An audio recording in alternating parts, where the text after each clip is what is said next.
Our first actual question comes from Acme Acres who mentioned in a YouTube comment that we've been alluding to Capital One having some issues, and Lonnie's alluded to it, but didn't get into it. Lonnie, what's the problem with Capital One? What's your problem with Capital One? The first problem is they're not for me. And That's the fair. second problem is that everyone that I know that wants one can't get one. Shout out to Joe Barretto, who they just won't give them one. But I wouldn't necessarily say there's an issue with Capital One per se, like from a collective group, herd mentality whole. There's a problem with Capital One.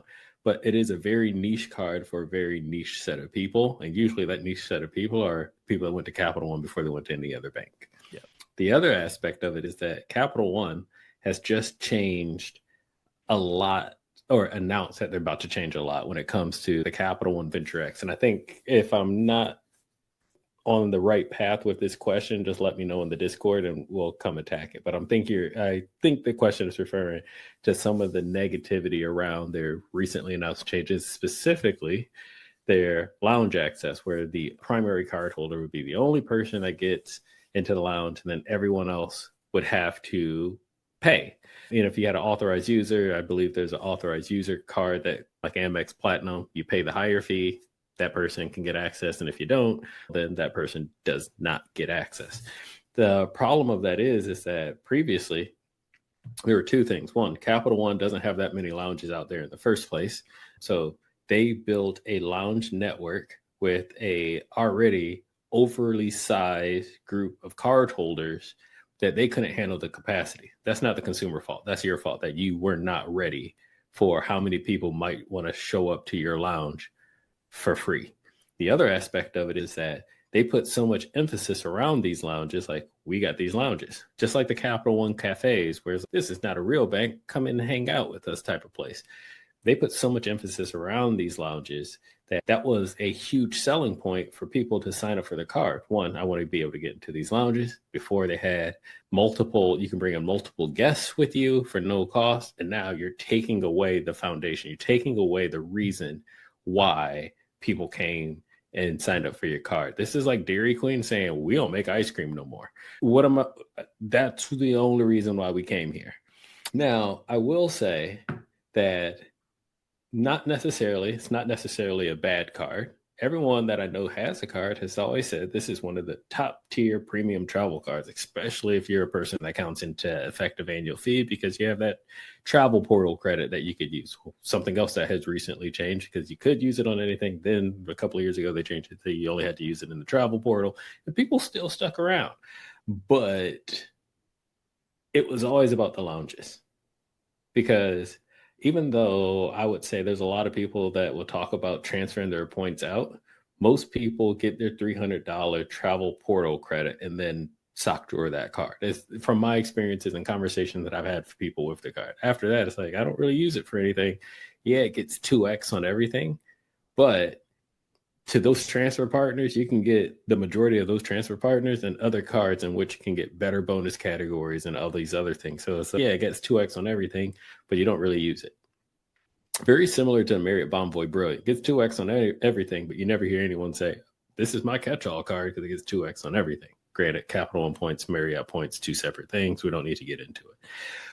My issue with the Capital One card is a two-pronged approach. One, I think they shot themselves in the foot when it comes to their total addressable market, the big piece of the pie in which people are enticed and used and went to Capital One.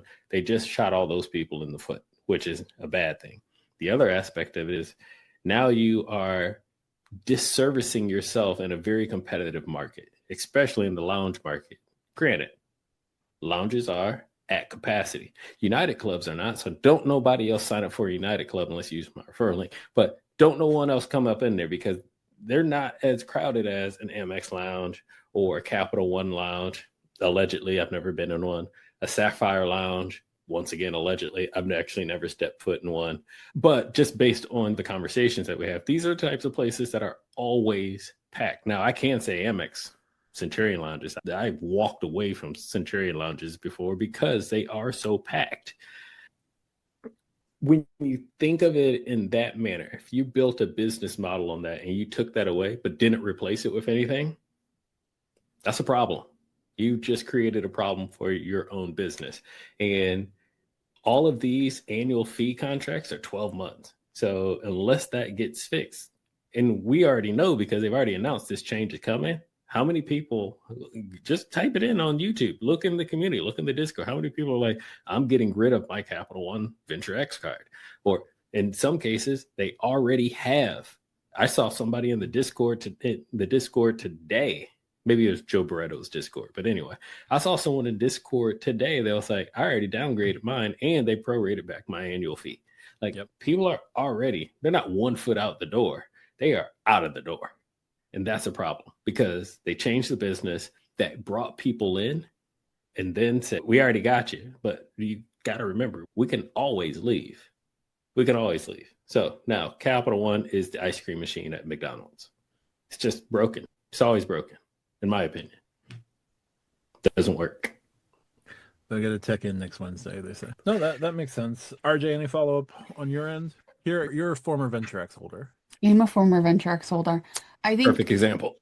I think, yeah, I think one of the problems is one of the biggest problems is the bucketing of people. So like you'll get $1,000 limit on a saver card and never be able to get a higher limit on that card, but then you'll apply for the Venture X and get 15 or 20,000. Right? Like people get very annoyed at some of the games that Capital One plays. It's really hard if you have, even if you aren't a churner, but you're somebody who has several other credit cards, it's very hard to get a Capital One credit card. For having 18 flavors of the Quicksilver, they're hard cards to get sometimes. So I think that turns people off. Like, people don't want to wait 12 to 24 months to get a Venture X, right? They don't want to deal with that. Some cards are worth it. People used to do that for the Altitude Reserve with US Bank because that card had the mobile wallet category and the real-time rewards and all of that. But the Venture X doesn't have that. It does have some really cool features, and if you're one of the 3 lounges or 4 lounges, however many they have now, it is helpful. 5. I was in the ballpark. It's helpful that if that's your home airport, great, right? But it's such a small percentage that unless you're flying in and out of those airports, it really doesn't make sense to begin with. And now it makes less sense if you ever fly with your family. So Yeah. I think Capital One is in a weird position. I do think in the next year or two, we're going to see differences in how Capital One does business because of the Discover merger, because they seem to want to go in a different position. But until they stop giving people $1,000 credit limits on cards and never letting them actually get a better limit, they're going to be on that sort of B tier as far as overall credit cards go versus like an Amex or a Chase. Even Bank of America, which sort of is playing in a different sandbox, but I would say that overall they're on that same level. Yeah, but Capital One is 2 or 3 banks in one. There's the bank that is the subprime lender that is here's your bucket and live in your bucket. There's the oh, we actually should have people who are outside of subprime lending because it's a good idea to diversify your customer base. And so those are the folks who are getting like the Quicksilver for good for excellent credit. They're getting the Saver for excellent credit. They're qualifying for a Venture X, like they're getting those welcome offers. And their life is pretty okay. And then you got like the super prime users that like are the sort of aspirational users that the Venture X was designed for. And like they invited a good number of them in at the very beginning. And now they want to start catering to that crowd. But because the other two groups are so large and they have mismanaged isn't the right word, but they haven't handled things properly. And so, like, now they have 2 very big groups of customers that they want to keep, and the subprime folks are profitable to Capital One.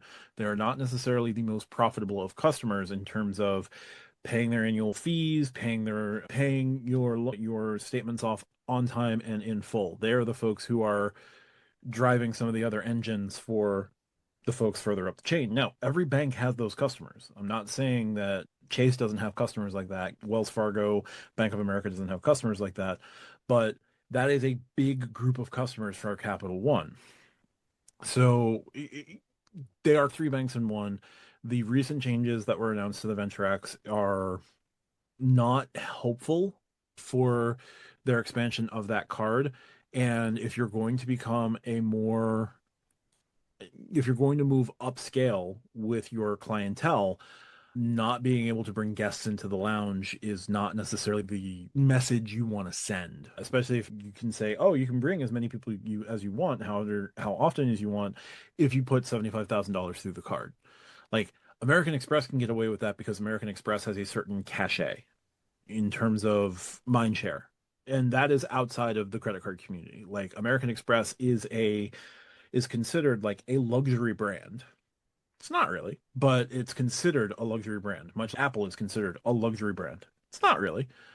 Much Coach and Louis Vuitton are luxury brands, but they are not. Louis Vuitton doesn't have an outlet, so Louis Vuitton does not have an outlet. Louis Vuitton resale is a bit better than some of the others. I've fallen down like the luxury brand rabbit hole a little bit. There's a guy. I'm just saying I wouldn't put Coach in the luxury. No, but Not to interrupt you, I'm just saying Coach aspires.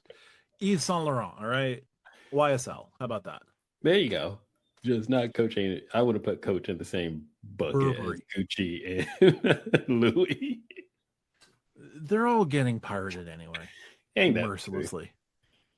Anyway, so as Capital One is trying to move its mind share from regular bank to luxury bank, they're taking steps that are not necessarily unnecessary, but they're taking steps that are anathema to what they're trying to do. And closing off the lounges to guests is not going to help them. Even like the fact that they went to no guests, like the main cardholder not even being able to bring a guest is a huge issue to me. I have a family of three. Like I now have to get two cards and I still have to pay an extra $25 a pop or get an authorized user fee and use that and pay a user fee to get lounge access for the third member of my party. No. Like Lonnie would have the same thing. Like he would either have to get two cards or pay an extra $250 on top of the $395, and that's before any possible changes that may come to the Capital One Venture X, because the Sapphire Reserve is coming up on 5 years since its last refresh. The Platinum card is coming up on 5 years since its last refresh. And guess what? The Venture X launched in 2021. 2026 is 5 years. It's due for an upgrade or retooling next year. Yeah. Also, United Club Infinite takes care of the whole family. So just gonna go ahead and plug them again. One price, y'all. One price, and the whole family can get in. The other thing to add on to what you were saying there, Matt, is the simplicity. And I would think I would actually say the Capital Venture X is one of the last simple cards that's out there. When I define simple, it doesn't have a lot of bonus categories. It doesn't have a lot of perks, bells, whistles. It's just use this card this way, and you don't have to worry about this credit every single month, and this one every single quarter, and this one at the first half of the year, and this one at the back half of the year. It just, we give you this, we give you that. And it's like, boom, everything else is taken care of. And the thing is, if you're going to do simple, you have to knock simple out of the park. Yes. I mean, there is no room for error on simple. And when they did simple, they just shot themselves in the foot, because their lounge access part, and I'm not huge on lounges. I'm really not. And I know we're probably going to get into that a little bit later today, not to foreshadow anything. But when that's your main selling feature, when you go to the A&W fast food spot, you want root beer. When you go to Nathan's, you want hot dogs. When you go to Auntie Anne's, you want pretzels. If, like, straight up, if you can't get that right, you lost your consumer base. And that's what I feel like they've done. Yeah. Now, it wasn't marketed as a Now, who wants to go to the mall with me? Right here. I'll go look for a Wetzel's. Can you have a Wetzel's? Do they have gluten-free Wetzels, or are you just going to suffer? No. I'm not going to suffer. I'm not going to go get the Wetzel's. I'm going to go get overpriced and painful bourbon chicken. What are you talking about? All Chinese places are the only places I know of that sell bourbon chicken. There's no other Chinese place I've ever been to that does bourbon chicken outside of a mall. I might be wrong. Let me know down in the comments. But I just had an epiphany. You are 100% correct. You want bourbon chicken, you're going to a mall. Anyway, So I'll join you at the mall. Yeah, no, it's an interesting play that they've done. I don't necessarily think it's a great play. Also, like the biggest difference between the Venture and the Venture X was the Venture X had lounge access. The Venture X had higher status at with Hertz President Circle. That's all going to still be true, but you killed a card that was like really great for families, and you haven't shown what's next for it, what the alternative will be.